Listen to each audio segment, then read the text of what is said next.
bienvenidos al panel Cómo hacer un periodismo sostenible y no morir en el intento. Bueno, es un tema que nos preocupa a todos y mucho, además por los tiempos que corren, que son muy especiales y desafiantes para todo el periodismo. Cuando se habla de sostenibilidad, se habla de ingresos, de la forma en la que se financia nuestro trabajo.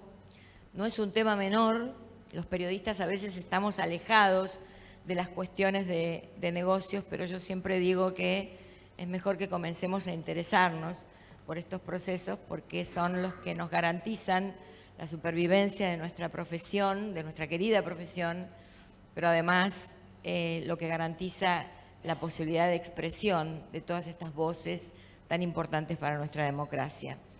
A fines de los 90 y principios de los 2000 hubo una irrupción muy grande de medios digitales, un verdadero cambio, un cambio de paradigma. Los medios gráficos, televisivos, radiales, comenzaron a tener plataformas online y también algunos periodistas aventurados, como en mi caso, quisimos cumplir el sueño propio de tener nuestro medio de comunicación, nuestro propio medio de comunicación. Y bueno, lamentablemente la mayoría fracasó en ese intento, porque éramos simplemente periodistas que de negocios no entendíamos absolutamente nada, que no teníamos estrategia de mercadeo, que no sabíamos, digamos, pues lo único que sabíamos hacer era periodismo. Entonces, toda esa cantidad de blogs y de sitios nativos digitales que nacieron al abrigo de los 2000, solo muy pocos sobrevivieron. Justamente sobrevivieron los que pudieron hacer poner en marcha un modelo de negocios sustentable. Voy a presentar a nuestro primer orador, es Javier Cravies, es director de negocio digital en Clarín, donde lidera las áreas de suscripciones digitales, gestión de relaciones con lectores, consumer insights y desarrollo de nuevos productos y audiencias. Tiene más de 20 años de experiencia en los medios, es ingeniero industrial, egresado del ITBA y también tiene una maestría en la Universidad de Itela. Adelante, Javier. Muchas gracias, Sandra. Muchas gracias, FOPEA, por la invitación. ¿Se escucha bien al fondo todo? Un placer estar con Sandra y con José. Hablábamos recién sobre el título de este bloque, ¿no? Que es cómo generar un periodismo sostenible y no morir en el intento. Y yo no tengo la respuesta. Y creo que nadie la tiene, y lo que voy a intentar en estos minutos es poder hacer una aproximación que espero que les sea útil para el presente y para el futuro del periodismo. Pero no tengo una respuesta porque cuanto más busco la respuesta, más preguntas encuentro. Y creo que también es parte del aprendizaje, hacerse las preguntas pertinentes, ni hablar en el ejercicio del periodismo que se trata justamente de preguntar. Y la respuesta no está porque si hay algo que aprendí en estos años es, así como las recetas del pasado en el modelo de negocios de los diarios, muchas de ellas no son válidas hoy en día, cambia todo tan rápido que nosotros estamos convencidos que lo que hacemos hoy no sabemos si va a servir mañana. Entonces, un poco la conclusión de lo que estoy diciendo es, hay que estar cómodos en la ambigüedad. O sea, el mundo digital, sobre todo, que claramente es el presente y el futuro, sin desmerecer el mundo impreso, el cual no solamente valoro, sino que soy un ferviente creyente que hay para rato con el diario impreso y cumple una función primordial en la sociedad todavía. Es como que es un beta constante el digital. Tenemos que probar todo el tiempo y no sabemos qué va a pasar mañana. Ahora, para empezar a aproximar si podemos hacer un negocio sostenible, hay que partir del contexto. ¿Y cuál es el contexto que vemos hoy y que ya viene hace tiempo? Bueno, por un lado, una profunda contracción del negocio del impreso, con caídas de los diarios y de las revistas en términos interanuales de 2 dígitos de caída porcentual. Y una publicidad, acuérdense que las 2 grandes fuentes de ingresos son, por un lado, la circulación, o sea, el ingreso de los lectores, y por otro lado, el ingreso de la publicidad. Bueno, la publicidad también se contrae en los medios, porque, por un lado, la publicidad gráfica pierde relevancia y, por el otro, lamentablemente, el crecimiento en publicidad digital, que está completamente duopolizado por Google y por Facebook, no llega a compensar la caída de la gráfica que mencionaba antes. Entonces se hace necesario empezar a explorar y buscar nuevas fuentes de ingresos. Ahí es donde aparece la suscripción digital, que creo que muchos de ustedes conocen. Básicamente se trata de pagar un abono mensual o anual o con una frecuencia determinada para poder tener acceso ilimitado a todos los contenidos de un sitio periodístico en este caso. Y tiene todo el sentido del mundo, porque así como los diarios impresos siempre se financiaron con el aporte de los anunciantes por un lado y de los lectores por el otro, yo no veo razón por la cual en Internet eso deba ser diferente. Y además no existe forma más genuina de financiar el periodismo de calidad que buscando lectores que estén dispuestos a pagar por ese tipo de periodismo tan fundamental y tan necesario en una sociedad democrática. Dicho esto, nosotros lanzamos en Clarín en el año 2015, previo a la suscripción digital, que fue lanzada 2 años después, en 2017, pero en 2015 lanzamos un sistema de registración, cuya finalidad claramente es conocer en detalle quiénes son nuestros lectores y cómo es su comportamiento de navegación dentro del sitio. Y 2 años después sí dimos inicio, pioneros en la Argentina, luego nos acompañó La Nación, hoy está La Gaceta y varios medios de la Argentina y del mundo con este tipo de sistemas de suscripción. Lo lanzamos, estamos muy satisfechos con los resultados. Al día de hoy, 6 años después de la suscripción, tenemos más de 650.000 suscriptores digitales.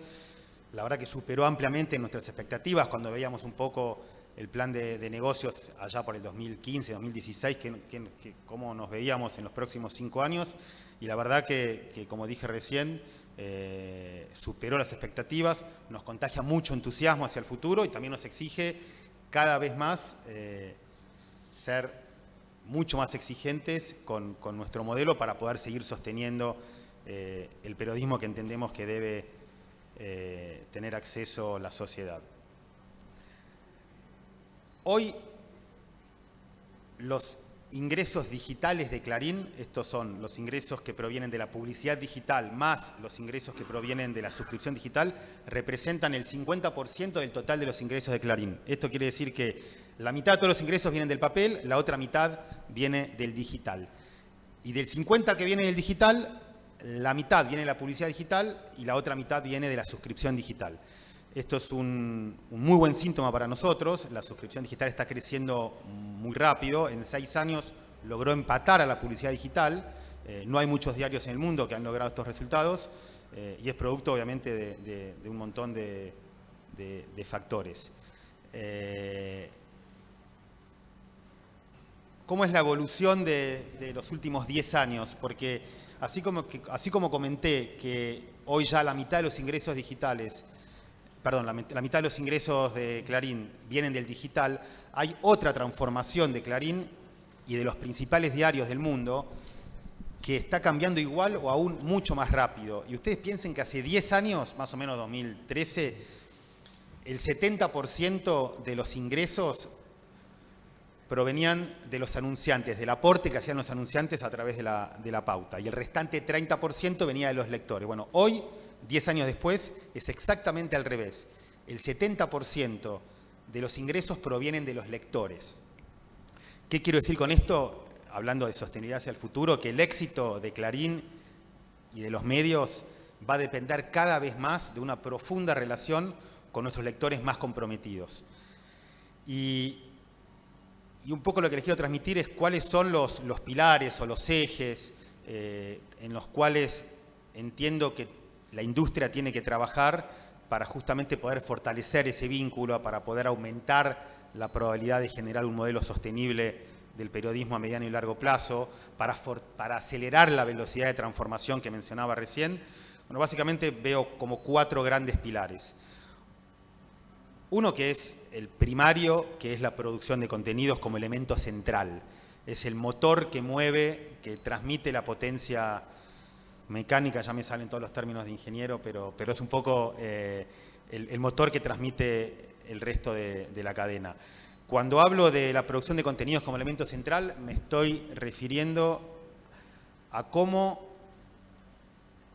desarrollamos contenido de autor que genere una narrativa diferenciada, cómo se trabaja una propuesta periodística que sea realmente única, que sea singular, que sea diferente, que hay que salir de la comoditización, todos tienen lo mismo. Hoy, lamentablemente, el tema de los algoritmos y del SEO, el cual valoro mucho, pero creo que le hacen mucho daño al periodismo si uno no sabe identificar cuál es el rol que tiene que cumplir cuando quiere potenciar las buenas prácticas del SEO y cuándo tiene que realmente poner foco en lo primordial, que es hacer un periodismo responsable y suficiente para que la sociedad pueda estar informada. Y esto es un rol crítico, porque esto en algún punto le da herramientas justamente a todos los ciudadanos para que puedan tomar mejores decisiones y sobre todo para que puedan también controlar a las instituciones y a los gobernantes. Entonces, esa calidad que estoy hablando de cada vez producir o poner mucho foco en la producción de contenidos es lo que le da a un medio personalidad. Y esto es lo que yo hago siempre mucho énfasis. Pongo mucho énfasis en cuál es la personalidad que tiene que tener Clarín, La Gaceta, Infobae o cual fuera el medio, ¿no? Es esa calidad la que en algún punto te da la personalidad.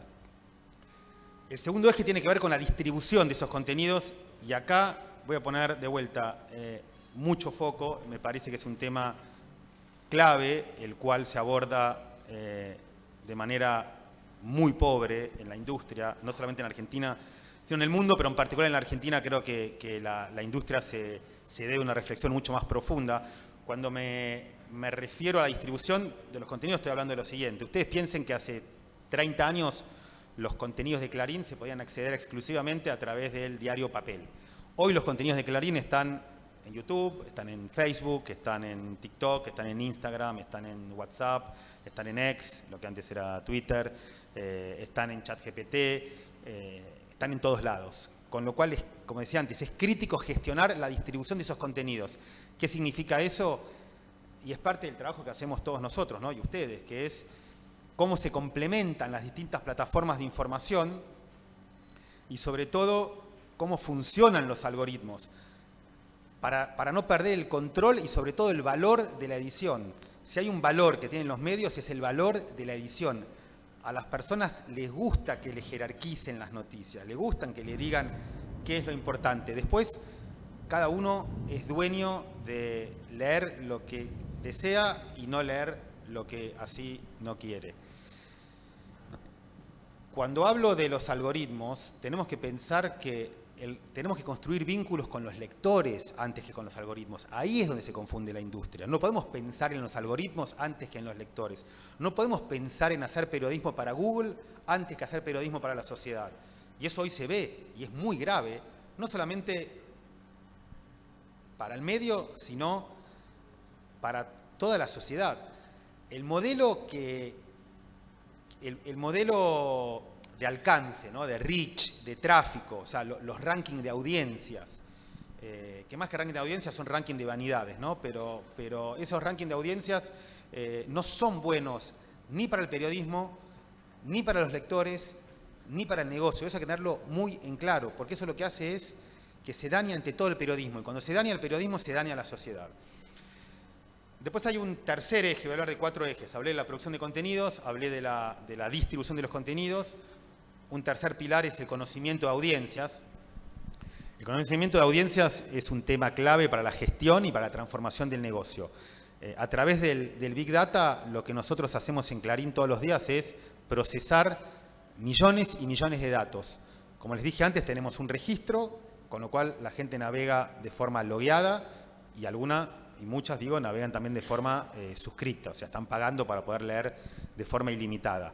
Bueno, piense que cada vez que un lector hace clic en un artículo en digital, se disparan decenas de datos, su nombre, su apellido, qué notas leyó, desde qué dispositivo, con qué sistema operativo, de qué cuadros hinchas, si también se registró, por ejemplo, en Grande T, o en qué comercio se utiliza la tarjeta 365, si es que también tiene la tarjeta de beneficios de Clarín, y así una infinidad de variables que están dentro del campo del del Big Data, pero lo más importante no es recolectar datos. De hecho, recolectar datos no es suficiente, no va a hacer sostener al periodismo. Lo más importante y lo más difícil es cómo contamos una historia con datos y mucho mejor aún, cómo encontramos historias dentro de esos datos que nos ayuden a tomar mejores decisiones con impacto directo en el negocio, ya sean decisiones editoriales o decisiones puramente comerciales. Y por último tenemos la tecnología. La tecnología es fundamental. La tecnología, sin la mejor tecnología, todo lo que acabo de mencionar es completamente inviable. Y cuando hablo de mejor tecnología me estoy refiriendo a una definición que tiene que ver en aquella tecnología que mejor responde a las exigencias y a los desafíos del negocio. Estoy diciendo que tenemos que abrazar todas las nuevas tecnologías. Las tecnologías vienen a sumar, no vienen a restar. No hay que tenerle miedo a la tecnología que va a reemplazar al ser humano. Después podemos hablar, si da el tiempo, de inteligencia artificial. Creo que son excelentes herramientas para complementar la tarea humana y el valor de la interpretación y de la ética que la tecnología y la inteligencia artificial no lo tienen.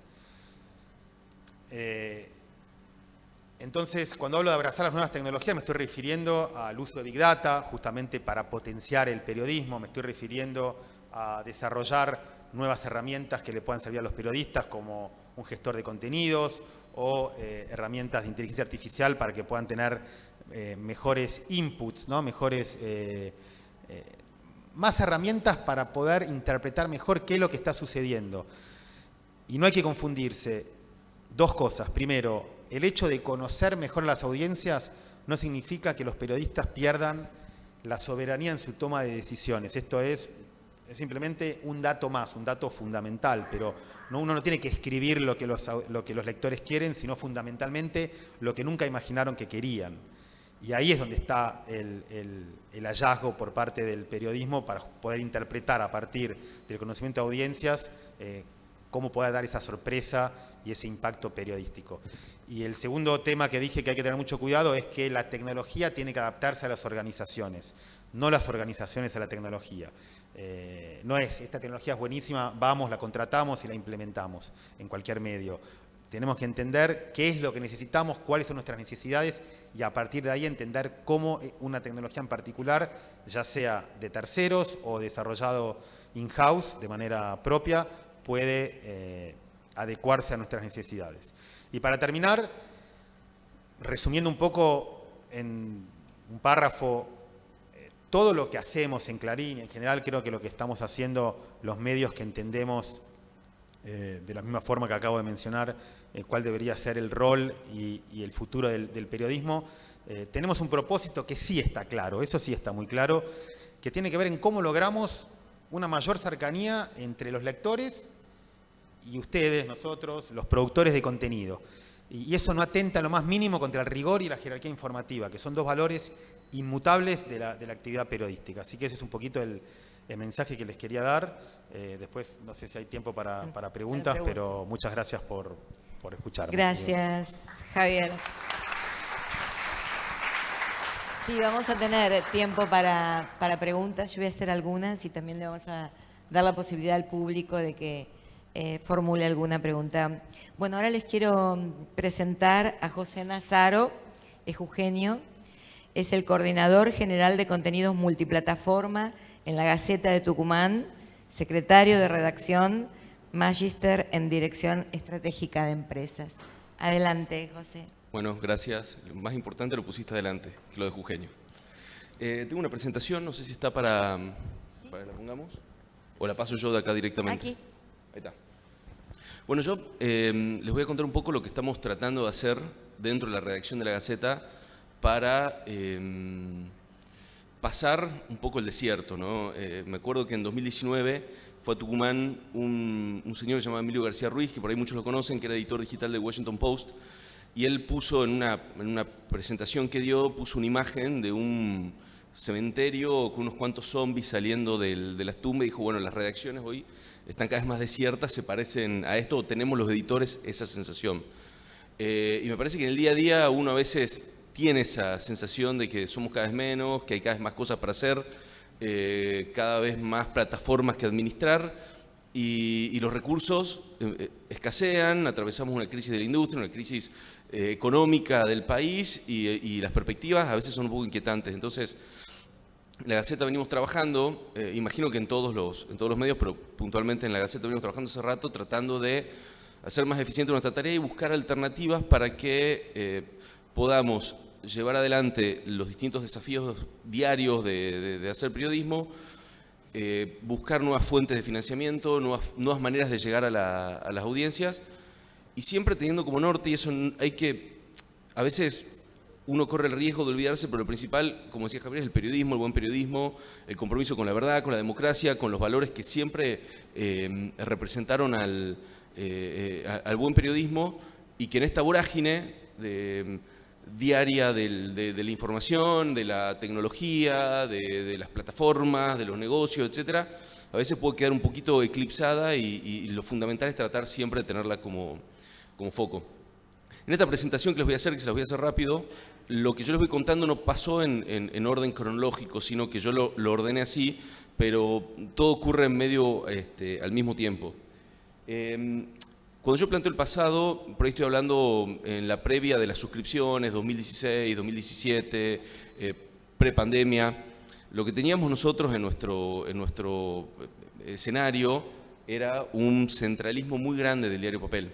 Es decir, lo cual está muy bien porque el diario papel es el reservorio del buen periodismo, es una fuente de financiación importante, pero era como que la lógica periodística del diario respondía siempre al diario papel. La mesa de editores del diario papel terminaba influyendo en las decisiones de digital, de televisión, de otras plataformas, y era muy central, era muy pesada en el buen sentido, y todo giraba alrededor de eso. Es decir, el papel era el sol y el resto eran los planetas o las lunas que estaban dando vuelta alrededor. Teníamos una brecha etaria grande en la redacción, teníamos gente muy joven y gente muy grande, cada uno con sus virtudes y sus defectos, pero faltaban nexos entre las dos. Y había un nivel bajo de digitalización, es decir, teníamos un núcleo digital muy fuerte, pero un porcentaje muy importante de los periodistas eran personas profundamente analógicas, que hacían un muy buen periodismo, pero que tenían dificultades para subirse a nuevas plataformas, a nuevas tecnologías o a nuevas maneras de acceder a las audiencias. En el año 2020-2021 se había formado, ahí en medio de la pandemia, en medio de la virtualidad, un grupo de transformación, no tenía nombre, pero en esa mesa estaba sentado el gerente general de la empresa, el jefe de redacción, gerentes de comercial, marketing, recursos humanos, estaba yo también ahí, y nos juntábamos cada tanto a tratar de pensar el futuro de la Gaceta. Y eran reuniones en las que divagábamos, hablábamos, y siempre nos íbamos con la sensación de que no sabíamos para dónde disparar.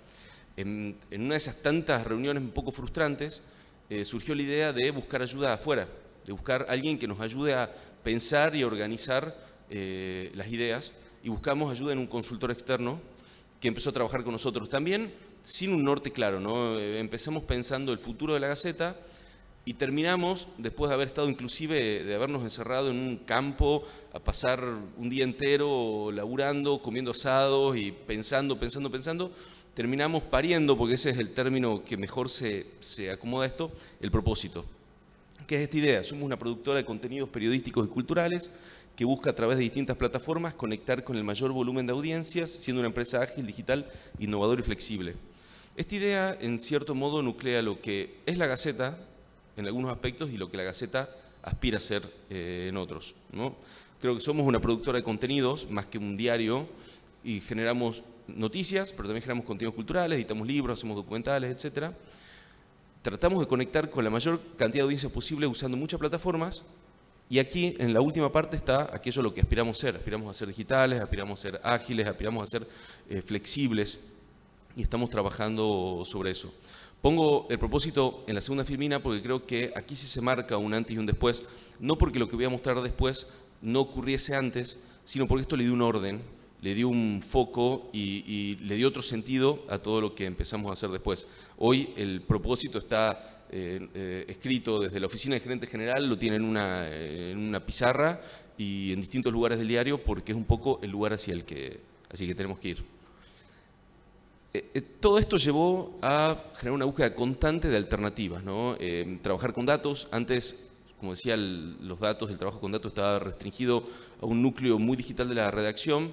Hemos tratado de ir evangelizando a la gente, de que estos datos vayan bajando, y hoy, si bien debo decir que no el 100% de la redacción trabaja con datos, sí, una muy buena parte de la redacción toma muchas decisiones a partir de los datos, inclusive editores y secretarios de redacción del papel, que tenía una impronta muy analógica, hoy toman algunas decisiones, no todas, porque está el criterio periodístico y muchas otras, pero saben usar los datos, los buscan, los requieren, y eso nos parece muy importante en la transformación o en la apertura mental. Buscamos ser veloces y flexibles, capacitación continua. Acá están muy buenos por ahí los aceleradores y otras herramientas que están disponibles que nos ayudan a nosotros que estamos en Tucumán, una provincia del norte argentino, que por ahí con algunas limitaciones, a acceder a conocimientos y herramientas que de otra manera por ahí no los tendríamos a mano.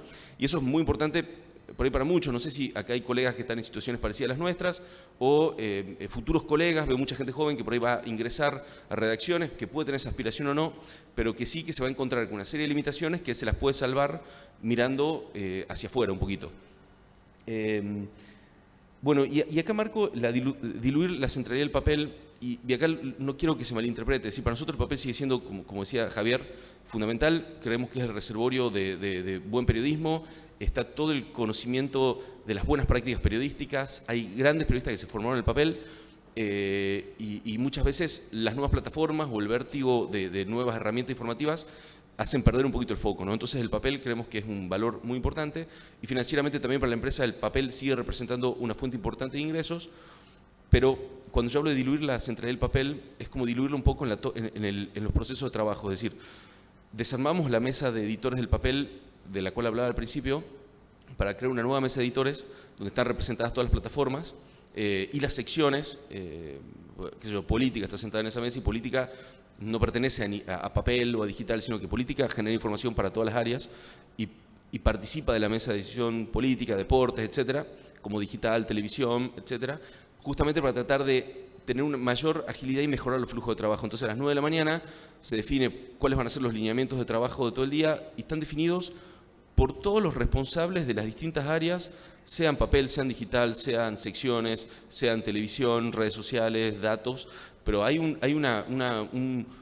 flujo de información que es bastante horizontal y que nos hizo muchos más eficientes en nuestro trabajo. Hay mil cosas para mejorar, ¿no? Acá no quiero decir que esto esté funcionando perfecto, pero creo que sí dimos un paso importante.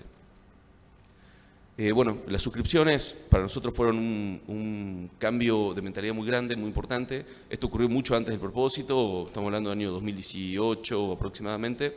También empezamos con un registro igual que Clarín. Nosotros en algún punto seguimos siempre los pasos de Clarín, Nación, o sea, los que van marcando un poquito el camino. Pero nosotros aquí con suscripciones tomamos una decisión que en su momento fue muy importante, porque nosotros cuando decidimos empezar a trabajar con suscripciones tomamos la decisión de bajarnos del tráfico, es decir, de la búsqueda de tráfico permanente, del SEO, de crecer en audiencia, para concentrarnos en la calidad de los contenidos. Fue una decisión que podría decir que es muy blanco-negro, es decir, no hubo término medio, pero creo que fue un acierto porque en su momento nos ayudó a concentrarnos en una estrategia que era nueva, que representaba muchos desafíos y que nos permitió tener tasas de crecimiento de los 2 primeros años que nos sorprendieron, y ni hablar el año de la pandemia, que creo que eso fue común a todos, pero nos ayudó mucho tomar esa decisión. Por supuesto que después tuvimos que dar marcha atrás en algunas cosas, pero fue muy importante haber hecho eso y no nos arrepentimos. Sí, hoy creo que estamos en una meseta, que creo que es un poco un escenario común en toda la industria, pero lo sentimos más nosotros que somos más chicos, y tenemos el desafío de tratar de salir de esa meseta, es decir, que haya más altas, menos bajas. Es un desafío importante y estamos trabajando en eso. Creo yo, y lo hablamos recién con Javier antes del panel, creo yo que el camino está en que las suscripciones tengan un dueño y no seamos todos un poquito dueños de las suscripciones, sino que tenga un líder que piense en eso y que trabaje para hacerlas crecer. Y nosotros tenemos una particularidad, tenemos una suscripción cara, es decir, nosotros no estamos yendo por la estrategia de precios, sino más bien por la de fidelización. Nosotros queremos suscriptores, pero queremos suscriptores que valoren el producto, que paguen un precio caro. Nuestra suscripción más barata está hoy entre 700 y 800 pesos mensuales, y no tenemos campañas agresivas de precio salvo algún Black Friday o alguna campaña específica por alguna fecha en particular. Y creemos que es un valor porque el tipo que paga la suscripción se queda, permanece, paga una plata importante y la rotación no es tan alta, ¿no? Así que eso lo consideramos como algo importante. Quizás en el futuro sí tengamos que pensar para crecer más en estrategias un poquito más agresivas. Sí, y acá me quiero detener un segundo porque nosotros, yo les decía que cuando empezamos con el tema de las suscripciones, decidimos salir de la búsqueda de audiencia y concentrarnos en el contenido específicamente, en la calidad, y quizás crecer más despacio, pero de manera más sostenible.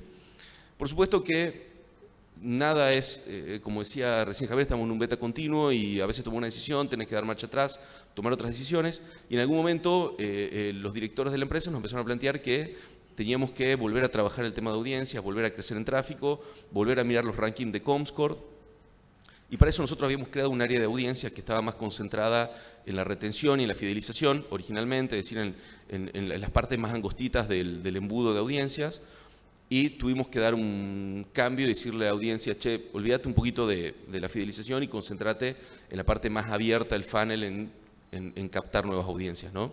Eso nos permitió en un año tener un crecimiento de tráfico del 100%, que es un número hermoso, lo festejamos, nos encanta, pero no hay... Y vuelvo a lo que decía Javier, porque creo que Javier dijo cosas que son realmente muy importantes a tener en cuenta. Es decir, estos números no nos pueden quitar el eje de que nosotros estamos acá porque para hacer periodismo tenemos un compromiso con la verdad periodística, tenemos un compromiso con valores que no podemos descuidar por esto. Es decir, siempre el periodismo tiene que estar por delante del valor que le damos a los algoritmos, ¿no? Son importantes, nos permiten llegar a más gente, nos permiten llegar a nuevos lectores, a futuros suscriptores, acercar la marca a otras personas. Pero nuestro compromiso, antes que con el algoritmo, con Google Discover o con quien sea, tiene que ser con el periodismo y no hay que perderlo de vista, aunque a veces uno se marea un poco en medio de esta vorágine. Este punto para nosotros es muy importante y creo que por ahí para redacciones medianas o chicas como las nuestras y de diarios regionales son importantes. En el mundo está dando vuelta bastante dinero que tiene que ver con fondos, con aceleradores, con empresas que te financian distintas cuestiones que nos ayudan a nosotros a recibir fondos y me parece que es un dato a mirar porque te permite acceder a fuentes de ingreso que de otra manera no las tendrías, ¿no? Google, Facebook, por poner un ejemplo, y después hay otras organizaciones que están buscando medios que hagan algún aporte al ecosistema de medios, a la industria, al periodismo en general y ofrecen fondos que están muy buenos porque te permiten capacitarte, te permiten crecer, te permiten desarrollar herramientas que de otro modo no las podrías desarrollar porque vos no contás con ese dinero. Entonces, por ahí como consejo a quienes estén ahí buscando, no hay que dejar de mirar estas opciones que están dando vueltas en el mercado. Gracias, en cierto sentido, a estos fondos, nosotros pudimos hacer algunos desarrollos que son unidades de negocios también que pueden tener buenas perspectivas. Nosotros creamos una herramienta que se llama Square, que es un auditor que nos permite conocer bien en detalle la actividad de suscriptores y registrados en nuestro sitio, que nosotros antes teníamos una visión un poco opaca porque teníamos los registros, sabíamos muy bien qué hacían, pero no teníamos una herramienta que al editor o al responsable de marketing le sugieran acciones a tomar a partir de los datos que recibía, ¿no? Entonces Square tiene esa finalidad, está en desarrollo, lo desarrollamos con 2 GNI que ganamos y paso el chivo, esto está pensado para que se lo pueda implementar en otras redacciones, no solamente para responder a necesidades internas, sino también por ahí para otras empresas o redacciones que estén en situaciones similares. Pero a nosotros nos sirve mucho, tiene un modelo específico para marketing o más apuntado al marketing y tiene otro más apuntado al uso editorial diario, pero esto lo hicimos gracias a estos fondos que les comentaba antes. Y tenemos otro desarrollo propio que es el IRL, que es el índice de respuesta a los lectores, que nos permitió correr un poco la mirada del page view como ranking o valorización de las notas para pasar a valorarlas por el lado de la calidad, un poco del contenido, concentrarnos un poco más en la respuesta que le da el lector al contenido. Pero son cosas que hoy estamos usando dentro de la redacción y que creo que aportan a la tarea diaria y le dan un poquito de orden. Bueno, tenemos otras plataformas nosotros, La Gaceta hace tiempo dejó de ser solamente un diario, hoy tenemos televisión, hacemos contenidos audiovisuales por streaming, bueno, tenemos redes, tenemos podcast, están en distintos niveles de desarrollo cada uno. Podcast, puedo decir que está en un proceso más experimental. Televisión sí está desarrollado, tenemos una alianza con un canal de cable de Tucumán, entonces nos pueden ver los contenidos televisivos que hacemos, se transmiten vía streaming por YouTube, por el sitio de La Gaceta, pero también salen en televisión por cable. Y eso creo que en algún punto tiene, el gran valor que tienen es acercarnos a nuevas audiencias, pero al mismo tiempo también completar un poco el círculo informativo, ¿no? Es decir, por ahí una información que explota en la televisión temprano, una declaración política temprano en televisión, termina avanzando por todo el flujo informativo de La Gaceta y es muy importante, ¿no? Que esté aceitado ese flujo. Creo que en cierta medida, antes, cuando éramos un sol muy fuerte el papel y los otros plataformas eran satélites que daban vuelta alrededor, eso no pasaba, y hoy, al haber más horizontalidad y haber una mesa donde todas las áreas están representadas de igual manera, ese flujo informativo está muy aceitado y funciona muy bien y nos ayudamos mucho entre todos, ¿no? Algo que hizo la televisión le sirve a política, le sirve al papel, le sirve a deportes, le sirve a las redes sociales, y eso creo que está muy bien. Y a veces era difícil lograrlo y hoy creo que lo estamos haciendo con mucho esfuerzo, no exentos de muchos problemas y roces y discusiones, pero pasa. Y por último, creo que todo esto deriva dentro de la redacción en una especie de cambio cultural que ocurre permanentemente, que no sabemos muy bien hacia dónde va a ir y que genera algunas tensiones, pero también genera algunas cosas lindas. Hemos avanzado mucho en la digitalización de la redacción, creo que eso es importante. Fundamentalmente separando a las secciones de las plataformas y generando secciones que generen para toda la organización y no que se apeguen solamente a yo soy papel, yo soy digital. Por ahí que quizás para las redacciones más grandes, imagino Clarín, La Nación, esto es casi prehistoria, ellos lo lograron antes, pero para nosotros fue un paso que costó darlo, que nos costó mucho trabajo y que lo pudimos hacer, y creo que vamos en buen camino. Nos falta, tenemos áreas de la redacción que todavía son o son muy digitales o son muy papel, y ahí tenemos que tratar de tender puentes. Tenemos jefes más jóvenes, creo que hoy en la industria, en todas las industrias en general, pero se da también la nuestra, existe una brecha grande entre una generación que se formó desde lo analógico y una generación que es totalmente digital, y acá les pido que pensemos en cualquier otra industria, no solamente en el periodismo, y en el medio una generación que se formó en la vieja escuela, del rubro que fuese, pero que tiene nexos por edad, por cercanía o por lo que fuese, o porque se tuvo que digitalizar en medio de la marcha con las nuevas generaciones, ¿no? Y esa es la generación que está entre los 30 y pico y los 50 años, ¿no? Y es ahí donde nosotros estamos buscando los nuevos líderes de la redacción. En ese punto, ya termino, Sandra, no me extiendo más, perdón. Tratamos de encontrar ese punto en estos jefes más jóvenes, tener menos burocracia, hicimos cambios de edilicios que nos permitieron tener mucha más integración. Hay una inversión grande que no hay que dejarla pasar. Y el papel creemos que todavía hay que cuidarlo, que tiene camino por delante, nos genera ingresos, es valioso y es el reservorio del periodismo de mayor calidad, y creo que eso no hay que perderlo, ¿no? Ahí está la escuela de los grandes periodistas y eso hay que tratar de que no se diluya. Y por último, creo que en estos procesos de cambio permanente la clave es tener aliados internos. Yo por suerte los pude tener. Acá está Fernando Stanich, por ejemplo, que creo que es uno de los tipos que más aportó a este proceso. Hay muchos otros, pero sin tener aliados internos que compren esta idea, que tengan ganas de comprarse el esfuerzo que implica esto, es difícil lograr que las redacciones sean ágiles, se adapten a los cambios rápidos en este contexto de crisis que atraviesa la industria. Y bueno, esto es un camino que sigue y que tiene el periodismo como norte, ¿no? Gracias. Bueno, gracias, José. Enseguida tengo algunas preguntas. Enseguida vamos a dar paso a las preguntas de ustedes, si tienen alguna, pero antes les quiero hacer algunas yo. Javier, ¿cómo se define el valor de una suscripción? Es decir, recién José dijo, la nuestra es cara. No me quedó muy claro qué es lo caro y qué es lo barato, porque en definitiva es el valor que la compañía le pone a los contenidos que genera. ¿Es un valor de mercado o hay algún estudio que lo determina? ¿Qué pregunta para responder? A ver. Yo siempre hago preguntas Está muy bien, incómodas. está muy buena la pregunta.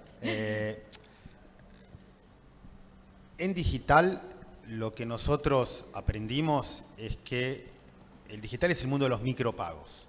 por un lado. Y segundo, hay un estándar en el mundo que lo fijan los Netflix de este mundo, los Spotify. Estamos hablando, en este caso, bueno, tarifas en dólares, pero lo pueden convertir al dólar que se les ocurra. Pero estamos hablando más o menos entre 3 y 10 dólares. O sea, ¿hay medios que cobran suscripciones más altas? Sí, son medios muy específicos. Hay suscripciones de 15 dólares, hay de 20. Pero no hay, no estamos hablando de, o sea, no se asemeja en absoluto a lo que tiene que ver con la suscripción de un diario impreso.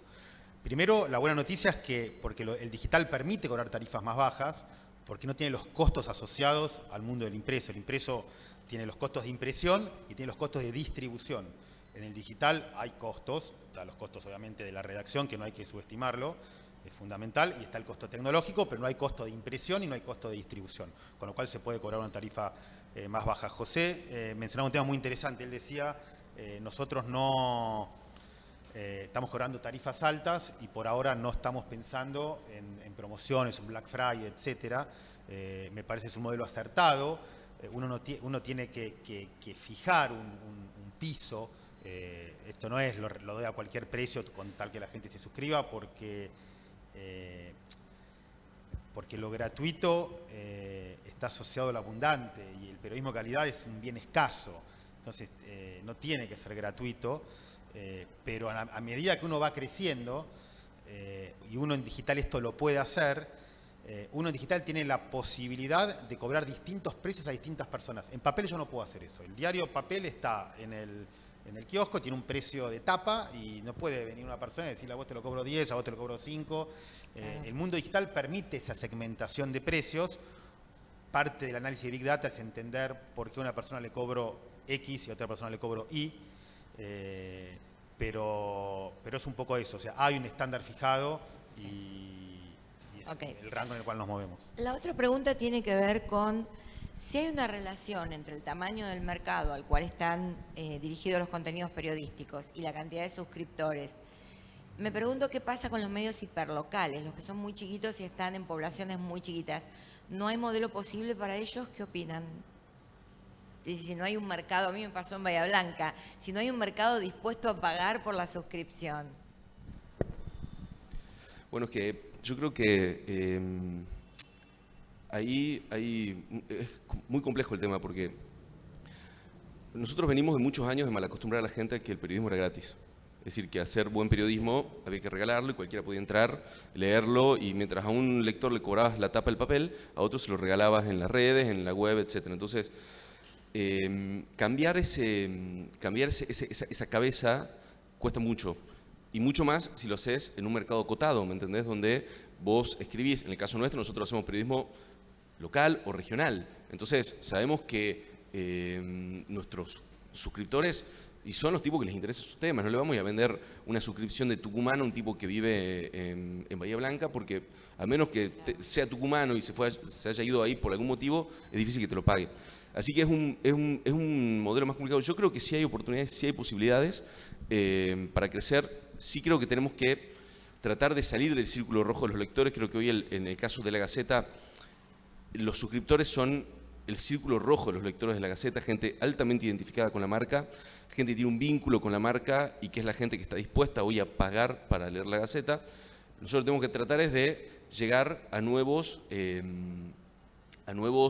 lectores que se enamoren de la marca y estén dispuestos a pagarlas. Quizás no es una ampliación geográfica, sino etaria, ¿no? Buscar otras audiencias. Gracias, José.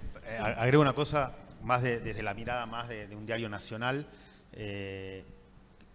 Está claro que la escala de un medio, en este caso, es una ventaja competitiva a la hora de lanzar un modelo de suscripción. También parte de una estructura de costos muchísimo más alta, ¿no? Ahora, tu pregunta de los medios hiperlocales, yo creo que sí hay una oportunidad, igual que lo decía recién José, pero tiene que ver con que nadie mejor para interpretar lo que está sucediendo en esa localidad que un diario local. Un diario local tiene un vínculo mucho más fuerte que el que tiene Clarín en esa localidad. Y ahí hay un activo que lo tiene que aprovechar, y mientras estime que está produciendo contenido de calidad, va a tener una audiencia, obviamente más chica, pero por un tema geográfico, pero no por eso no está el modelo. La otra pregunta tiene que ver con la publicidad, que es la forma de financiamiento más común y probablemente más antigua que conocemos. ¿Podrían sobrevivir los medios de comunicación si la publicidad oficial o estatal disminuyera drásticamente o eventualmente desaparecería? ¿Pueden vivir los medios sin ese flujo de dinero? Argentina es un país muy particular porque es muy dependiente, sobre todo en muchos medios, de lo que es la publicidad oficial. Me atrevo a decir algunos conceptos. El hecho, en un mundo hipotético, sin publicidad oficial, está claro que el daño para los medios es grande. En algunos los deja heridos, otros los deja más heridos y otros no los deja. Y por eso es tan importante lo que yo mencionaba al inicio, que es no depender únicamente de una fuente de ingresos. Como en todo en la vida, hay que diversificar los riesgos, pero además, de vuelta, para un periodista no existe cosa más, o sea, lo enaltece el hecho que haya lectores que estén dispuestos a pagar por ese tipo de periodismo, porque obviamente está mostrando que hay valor en lo que está produciendo como contenido.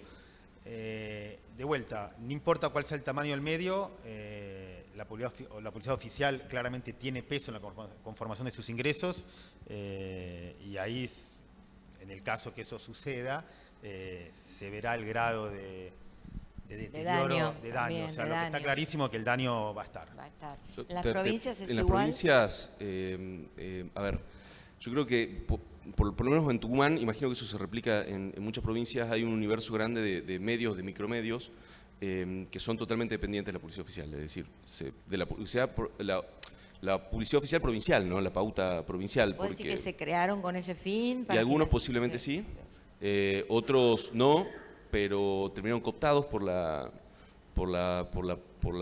publicidad oficial y terminaron siendo órganos de difusión simplemente y otros que buscan tener cierta independencia, pero al fin y al cabo se sostienen con la pauta oficial. Sí es un fenómeno que se multiplica siempre con la cercanía de elecciones, etcétera.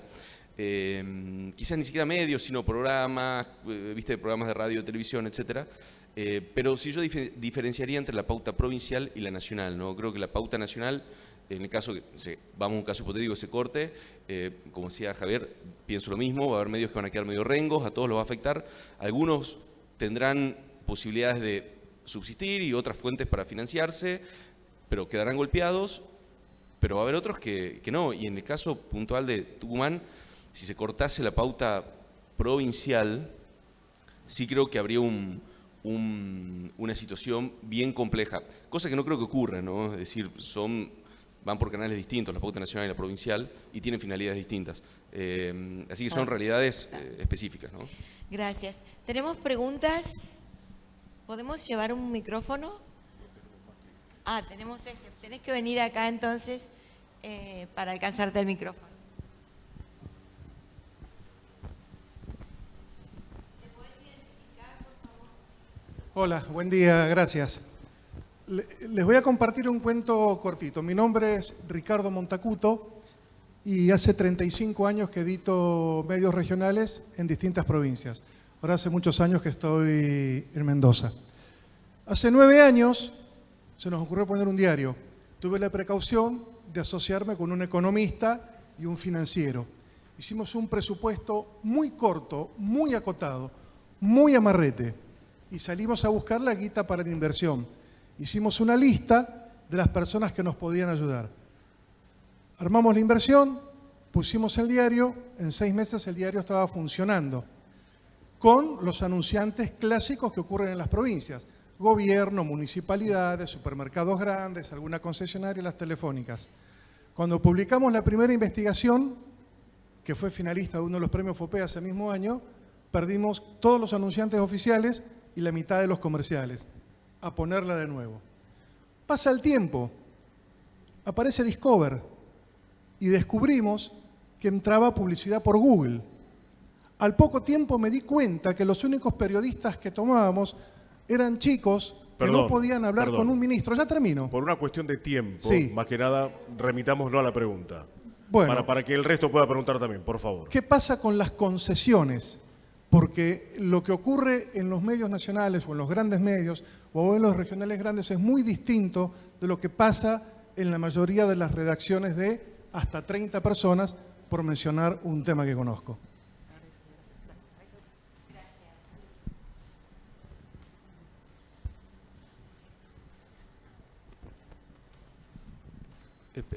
Perdón, las concesiones a que...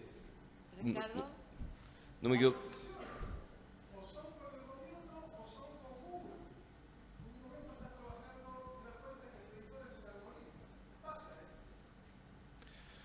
Bueno, ahí creo que es uno de los desafíos de los tiempos que corren, ¿no? Es decir, y frente a toda esta vorágine de la que hablaba un poco, creo que hay que tener siempre un poco la mente puesta en decir, bueno, el periodismo es lo central. Los algoritmos, Google Discover, la distribución, las audiencias, crecer, está muy bien y tiene que tener una finalidad determinada, que es llegar a nuevas audiencias, y si te entra algo de plata por ahí, buenísimo. Pero no tenés que perder el foco de eso. Y cuando vamos al tema de la publicidad oficial, yo creo que ahí hay distintas realidades, porque por ahí hay medios que tienen más espalda para poder hacer investigaciones, tener tensiones con el poder y no tener que callarse para no perder la publicidad oficial, porque capaz que si no tenés tanta espalda, decís algo como le pasó al colega, y perdés todo, ¿no? O sea que es un equilibrio que tenés que tratar de tener siempre con el periodismo como norte. Muchas gracias, José. Muchas gracias, Javier. Damos por concluido este panel sobre este tema tan interesante para todos. Muchas gracias.